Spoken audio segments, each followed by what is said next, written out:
صفدر اور کیپٹن شکیل تم دونوں باقی چاروں کی لاشیں اٹھا کر سمندر میں پھینک دو، عمران نے کہا تو صفدر اور کیپٹن شکیل نے اس بات پہ سر ہلائے اور لاشوں کی طرف بڑھتے چلے گئے۔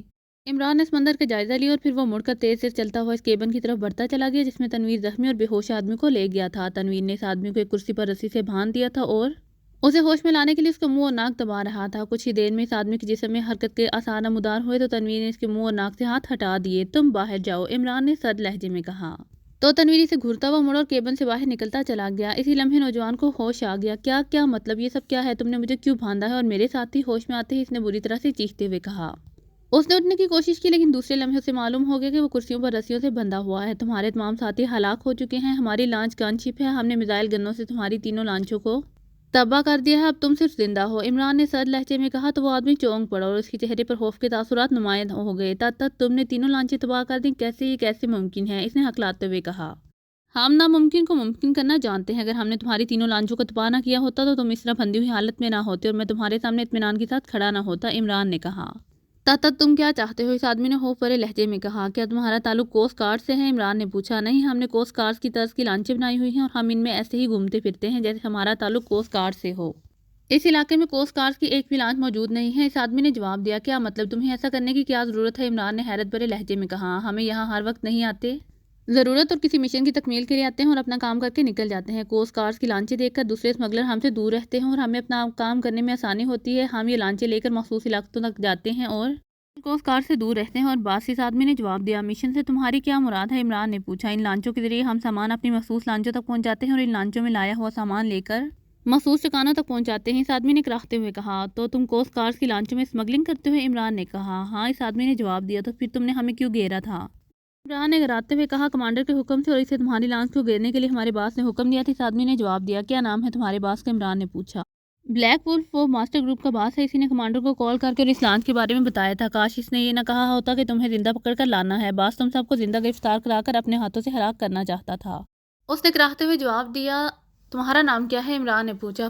فرانک، میرا نام فرانک ہے، اس آدمی نے ڈوبتے ہوئے لہجے میں کہا۔ اس کی دونوں ٹانگیں گولیوں سے چلنی تھی جس سے حادثہ خون کا اخراج ہو رہا تھا، اس لیے خون کی کمی کے باعث اس پر نحقاہت اور غنودگی سے طاری ہو رہی تھی۔ تنویر، میڈیکل باکس لاؤ نیچے سے، جلدی کرو، عمران نے چیخ کر کہا۔ چونکہ کیبن کا دروازہ کھلا ہوا تھا اس لیے باہر موجود تنویر نے اس کی آواز سن لی اور پھر وہ تیزی سے ایک طرف دوڑتا چلا گیا۔ تھوڑی ہی دیر میں اس نے نیچے سے میڈیکل باکس لا کر عمران کو دے دیا۔ عمران کے ہاتھ تیزی سے چلنے لگے۔ اس نے پہلے فرانک کو جواب دیا جو تقریباً اب نیم بے ہوش سا ہو چکا تھا۔ یکے بعد دیگرے 2 انجیکشن لگائے تو اس کا درد ہوتا چہرہ بحال ہونے لگا۔ تھوڑی دیر بعد عمران نے اسے ایک اور انجیکشن لگا دیا۔ اس انجیکشن کے لگتے ہی اس کے زخموں سے خون بہنا رک گیا اور پھر اسے ایک بار پھر ہوش آ گیا۔ سنو فرانک، تم مرنے والے تھے، میں نے طاقت کے انجیکشن لگا کر تمہیں فوری مرنے سے بچا لیا ہے، تمہاری ٹانگیں زخمی ہیں اور 2 گولیاں تمہارے پیٹ میں بھی لگی ہیں، اگر تم ساری تفصیل بتا دو تو میں یہ گولیاں بھی نکال سکتا ہوں، ورنہ تھوڑی دیر بعد ان کا زہر تمہارے جسم میں پھیل جائے گا اور پھر دنیا کی کوئی طاقت تمہیں نہ بچا سکے گی، عمران نے تیز لہجے میں کہا۔ او میں مرنا نہیں چاہتا، مجھے بچا لو، پلیز مجھے بچا لو، میں تمہیں ساری باتیں بتا دوں گا، مجھے بچا لو، فرانک نے ڈولے والے لہجے میں کہا۔ تو پھر تفصیل بتاؤ، تمہارے باس کو ہم سے کیا دشمنی ہے جو اس نے ہمیں پکڑنے کے لیے تمہیں بھیجا تھا اور تم بتا رہے ہو کہ وہ ہمیں اپنے ہاتھوں سے ہلاک کرنا چاہتا ہے، کیوں؟ عمران نے کہا۔ باس کی تم سے کوئی دشمنی نہیں ہے، اس نے کمانڈر کو کال کیا تھا تو میں بھی اس کے پاس موجود تھا، باس کمانڈر کو اس لانچ کی تفصیل بتا رہا تھا اور اس نے کہا تھا کہ اسے تم سب کو ہلاک کرنے کا ٹاسک اس کے ایک دوست مارگس نے دیا تھا، اس نے باس کو تم سب کی ہلاکت کے لیے بھاری معاوضہ دینے کا وعدہ کیا تھا، چونکہ کمانڈر اور ہم سب ان لاشوں میں منشیات کی ترسیل کرتے رہتے ہیں، اس لیے باس نے ہم سے رابطہ کیا اور کمانڈر کو حکم دیا کہ وہ تمہاری لانچ کو ٹریس کرے اور گھیر کر سب کو زندہ گرفتار کر کے اس کے پاس لے آئے، اور ہم نے اسپیشل راڈار سسٹم پر تمہاری اس لانچ کو ٹریس کیا تھا، سمندر کے اس حصے میں واحد تمہاری لانچ تھی جو گن شپ ہے، فرانک نے جواب دیا۔ کیا تم جانتے ہو کہ یہ مارگس کون ہے اور اس نے ہمیں ہلاک کرنے کا ٹاسک تمہارے باس کو کیوں دیا تھا؟ عمران نے کہا۔ اس نے تمہیں ہلاک کرنے کا ٹاسک کیوں دیا تھا یہ تو میں نہیں جانتا، لیکن مارگس جزیرے کارٹم پر رہتا ہے، اس کی ایک بڑا گروپ ہے، بلکہ یہ کہا جاتا ہے کہ وہ کارٹم جزیرے کا سب سے دولت مند اسمگلر ہے جس کے لیے باس کام کرتا رہتا ہے، فرانک نے ڈوبتے ہوئے لہجے میں رک رک کر کہا۔ تمہارے باس کا نام بلیک وولف ہے، یہی نام بتایا ہے نا تم نے؟ عمران نے کہا۔ ہاں، فرانک نے کہا۔ کیا تمہارے باس اس مارگس کا تعلق سائرل تنظیم سے ہے؟ عمران نے پوچھا۔ نہیں، مجھے نہیں معلوم، بس اتنا معلوم ہے کہ وہ انتہائی دولت مند اسمگلر ہے جس کے ہاتھ بے حد لمبے ہیں، فرانک نے جواب دیا۔ اگر ہم تمہارے ہاتھ لگ جاتے تو تم ہمیں کہاں لے جاتے؟ عمران نے پوچھا، لیکن فرانک ایک بار پھر بے ہوش ہو چکا تھا۔ عمران ایک طویل سانس لیتا ہوا کھڑا ہو گیا۔ اس کا آپریشن کر کے 2 گولیاں نکال دو، اب بھی زندہ ہے، جولیا نے کہا۔ نہیں، گولیاں اس کے جسم میں ہے، یہ اتنا بھی زندہ رہ گیا ہے، یہی بہت ہے، اب یہ مزید زندہ نہ رہ سکے گا، عمران نے منہ بناتے ہوئے کہا، اور اسی لمحے فرانک کا جسم ایک لمحے کے لیے تڑپا اور پھر ساخت ہو گیا، اس کی گردن ڈلک گئی تھی۔ عمران نے جھک کر اس کے لباس کی تلاشی لینی شروع کر دی، لیکن اس کے لباس میں کوئی خاص چیز موجود نہ تھی۔ عمران نے اس کی رسی کھول کر اسے دونوں ہاتھوں پر اٹھایا اور کیبن سے باہر ریلنگ کے پاس لا کر سمندر میں اچھال دیا۔ ان کی لانچ ان تباہ شدہ لانچوں سے کافی دور نکل آئی تھی۔ کارلی نے پیچھے آنے والی تیسری لانچ کو بھی میزائل سے تباہ کر دیا تھا، جس کا جلتا ہوا ڈھانچہ دور تک ابھی سے دکھائی دے رہا تھا۔ یہ مارگس یقیناً سائرل کا آدمی ہوگا، اسے اینڈریو کی موت کی خبر مل گئی ہوگی، اس لیے اس نے بلیک وولف کو ہمارے پیچھے بھیج دیا۔ بہرحال اچھا ہوا کہ ہم ہاں کی الجھن سے بچ گئے، عمران نے سر ہلاتے ہوئے کہا۔ عمران صاحب جزیرہ نظر آنے لگ گیا ہے، یک لحظت کیپٹن شکیل نے کہا اور عمران چونک کر اٹھا اور کیپٹن شکیل کی طرف بڑھ گیا۔ دور سے نظر آنے والا جزیرہ تیزی سے بڑا ہوتا جا رہا تھا، یہ شاید شلانگ جزیرہ تھا۔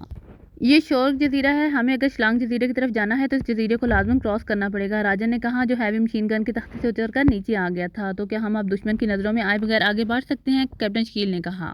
نہیں، یہ لوگ اسمگلر ہیں اور انہوں نے دور دور تک نگرانی کا جال بچھا رکھا ہوگا، اس لیے ہمیں لازماً چیک کر لیا گیا ہوگا، ان سے نپٹے بغیر ہم آگے نہیں بڑھ سکتے، عمران نے جواب دیا اور دوسرے لمحے وہ یہ دیکھ کر چونک پڑے کہ نزدیک آتے ہوئے جزیرے سے 2 لانچیں تیزی سے ان کی طرف بڑھ رہی تھیں۔ سب لوگ مسلح ہیں، ہمیں کسی بھی وقت ایکشن میں آنا پڑ سکتا ہے، لیکن اشارے کے بغیر کوئی حرکت میں نہ آئے، عمران نے تیز لہجے میں کہا اور کیپٹن شکیل، تنویر، صفدر اور جولیا تینوں نے سر ہلا دیا۔ تھوڑی دیر بعد لانچیں ان کی لانچ کی دونوں سائڈوں پر پہنچ گئی، ہر لانچ میں 4 مسلح افراد موجود تھے۔ او یہ تو فوشر گروپ کے آدمی ہیں، راجن نے کہا۔ تو عمران چونک پڑا۔ فوشر گروپ کیا مطلب؟ کیا تم انہیں جانتے ہو؟ عمران نے حیرت بھرے لہجے میں کہا۔ ہاں، شورک جزیرے پر فوشر گروپ کا قبضہ ہے اور میں نے فوشر کے لیے کام بھی کیا ہے۔ یہ لوگ بھی سفاک اور بے رحم درندے ہیں، دوسرے کسی بھی گروپ کو اس طرف آنے نہیں دیتے، اور اگر کوئی غلطی سے ان کے جزیرے کی طرف آئے تو اسے پکڑ کر اپنے ساتھ لے جاتے ہیں اور پھر سے گولیاں مار کر جزیرے کی کسی کھائی یا پھر سمندر میں پھینک دیتے ہیں۔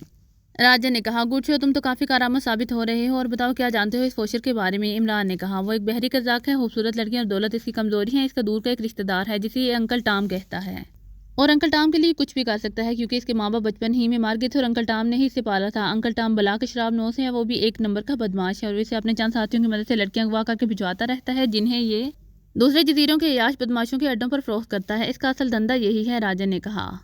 اس کا دھندا ہی اب اسے گندا کرے گا، عمران نے منہ بناتے ہوئے کہا۔ کیا مطلب؟ جولیا نے کہا جو اس کے پاس سے کھڑی تھی۔ دیکھتی جاؤ، عمران نے کہا۔ کون ہو تم؟ دائیں طرف والے لانچ پر کھڑے ایک دیوقامت آدمی نے چیخ کر کہا۔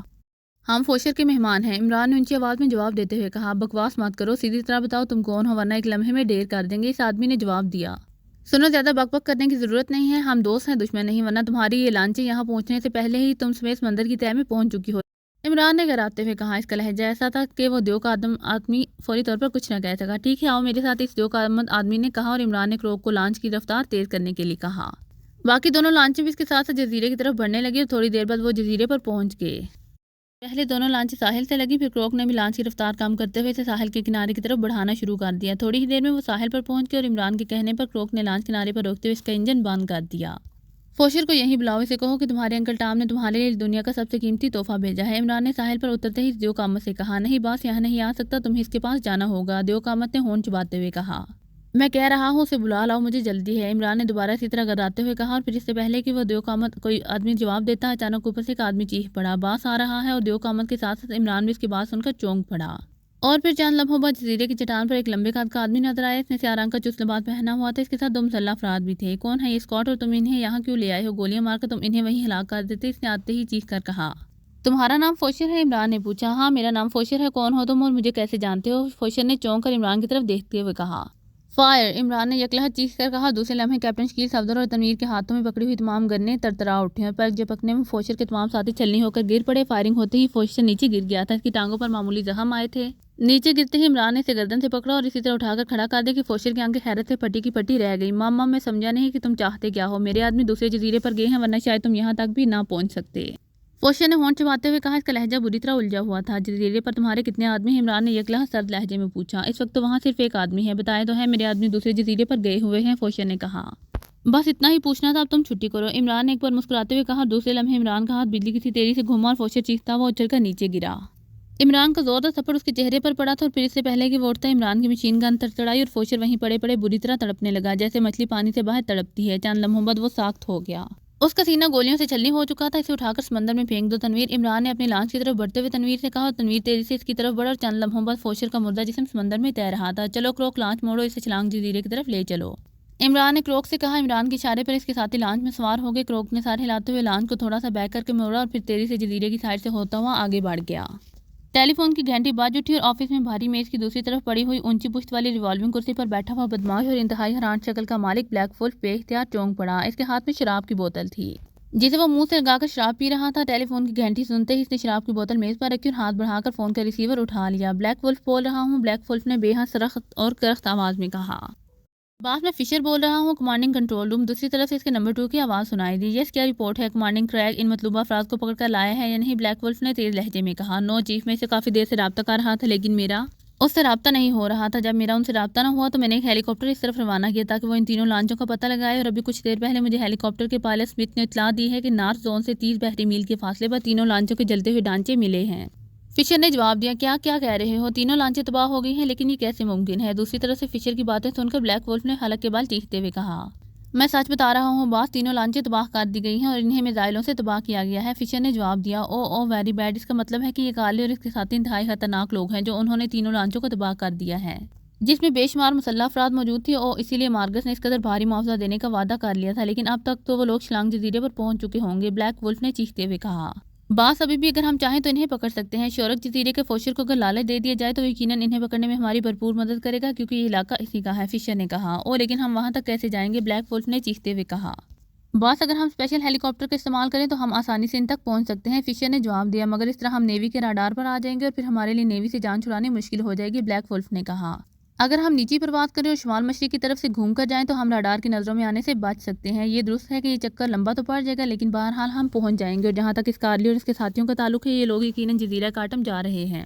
اس لیے بلیک وولف نے ان کے ہاتھ میں کا ٹاسک ہمیں دیا ہے، اور شلانگ جزیرہ کے راستے کی طرف سے جانے کا مطلب ہے کہ وہ جزیرہ شلانگ اور اس کے بعد جنگل کے راستے سے ہو کر جزیرہ کاٹم پہنچنا چاہتے ہیں۔ بہرحال اگر ہم فوشر کو راضی کر لیں تو وہ ہمارے ہاتھوں سے بچ نہ سکیں گے، اور اگر یہ لوگ ہمارے پہنچنے تک شورک جزیرہ کراس بھی کر گئے ہوں گے تو تب بھی ہم انہیں جزیرہ شلانگ اور اس کے بعد جنگل میں آسانی سے گھیر سکتے ہیں، صرف ہمیں مخصوص قسم کا اسلحہ ساتھ لے جانا ہوگا۔ فشر نے پوری تفصیل سے منصوبہ بناتے ہوئے کہا، گڈ شو فشر، ریئلی گڈ شو، تمہاری یہ عقل اور منصوبہ بندی نے ہی تمہیں میرا نمبر 2 بنایا ہے۔ ٹھیک ہے، تم جلدی سے ہیڈ کوارٹر پہنچو، میں اسپیشل ہیلی کاپٹر کی تیاری کے انتظامات کرتا ہوں، ہمیں فوراً روانہ ہو جانا چاہیے، فوراً پہنچو، وولف نے تیز لہجے میں کہا، اور ریسیور رکھ کر وہ دوڑتا ہوا کمرے سے باہر نکلا تاکہ فشر اور دوسرے ساتھیوں کے پہنچنے سے پہلے وہ اسپیشل ہیلی کاپٹر کی روانگی کے تمام انتظامات مکمل کر لے۔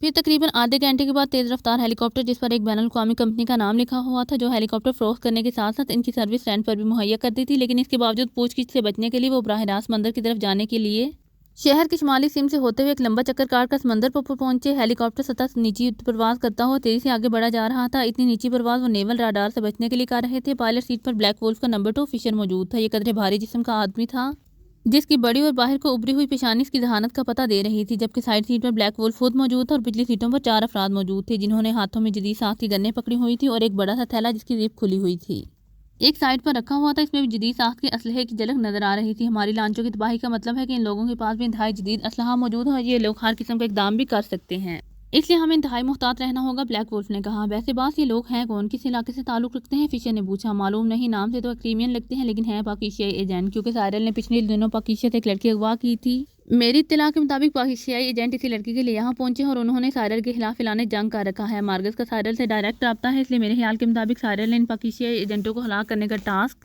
مارگس کو دیا ہے، اور مارگس نے خود آگے آنے کی بجائے بھاری معاوضے پر ہمیں ہائر کیا ہے تاکہ ہم ہر ممکن طریقے سے ان ایجنٹوں کو ہلاک کر سکیں۔ بلیک وولف نے سر ہلاتے ہوئے کہا، یس باس، آپ کا تجزیہ بالکل ٹھیک ہے، اس لیے وہ ہر قسم کا اقدام کرنے سے دریغ نہیں کرتے۔ فشر نے سر ہلاتے ہوئے کہا، میرے خیال میں اب ہم راڈار کی رینج سے باہر آ چکے ہیں۔ بلیک وولف نے کہا، نو باس، نیول ہیڈ کوارٹر میں ابھی حال ہی میں انتہائی لانگ رینج راڈار نصب کیا گیا ہے، کیونکہ سارے علاقے میں اسمگلروں کی سرگرمیاں انتہائی بڑھ گئی ہیں۔ شورک جزیرہ کے بعد ہم رینج سے باہر نکلیں گے، فشر نے جواب دیا، اور بلیک وولف نے سر ہلا دیا۔ باس، اس لانچ کو دیکھتے ہی تباہ کر دینا ہے یا پیچھے بیٹھے ہوئے ایک لمبے منہ والے آدمی نے پوچھا۔